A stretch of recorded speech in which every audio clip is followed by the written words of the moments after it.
తన ప్రాణాలను కాపాడుకోవాల్సిన బాధ్యత జగన్ పై ఉంది. జగన్ను అంతమొందిస్తే ఇక తమకు తిరిగే ఉండదని ఆయన ప్రత్యర్థులు భావిస్తుండడం వైసీపీలో ఆందోళన కలిగిస్తోంది. ఓడిపోయాడు కానీ సావలా, మళ్ళీ అపారమైన ధనబలం ఉంది, కులబలం ఉంది, పక్క గవర్నమెంట్లు ఉన్నారు 7 మనుషులు తెలంగాణలో.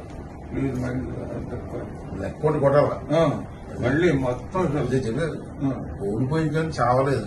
మంచిదే లేదు, చాలా మంచిది. కొన్ని వేల కోట్లు డబ్బుకు అమ్ముడు పోనాడు లేడు వాడి దేశంలో. ఆ డబ్బు పవర్ స్టిల్ ఈ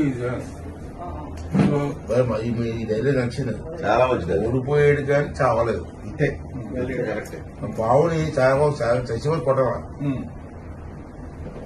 దానికి పావుని వదలరా, చచ్చిపోయి కొట్టరా అంటారు. దానికి నేను ఎందుకు చెప్పానంటే మీరు కరెక్ట్ గా రిసీవ్ చేసుకుంటారు, మిగతా వాళ్ళు చేసుకుంటారు.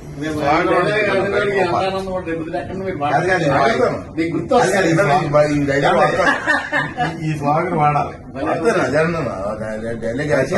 చెప్పింది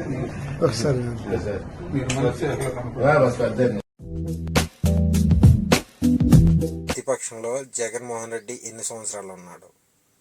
ఈ ఎన్ని సంవత్సరాల్లో కూడా ఇప్పుడన్నా కానీ ఈ నాయకునైనా కానీ చంపేస్తాను అని జగన్మోహన్ రెడ్డి నోటి నుండి వచ్చిందా? రాలా. మొన్న సభలో చంద్రబాబు నాయుడు జగన్ నిన్ను చంపితే అడిగే దిక్కేది అని, నీకు దిక్కేది అని అడిగాడు. ఇవాళ అయ్యన్న పాత్రుడు గారు ఏమని, జగన్ ఊడిపోయాడే కానీ చావాలని ఒక సీనియర్ చెప్తుంటే ఆ సీనియర్ మాటలకైనా వత్తాసిస్తున్నాడు. అంటే జగన్మోహన్ రెడ్డిని చంపుదామన్న ప్లానింగ్లో ఉన్నారు.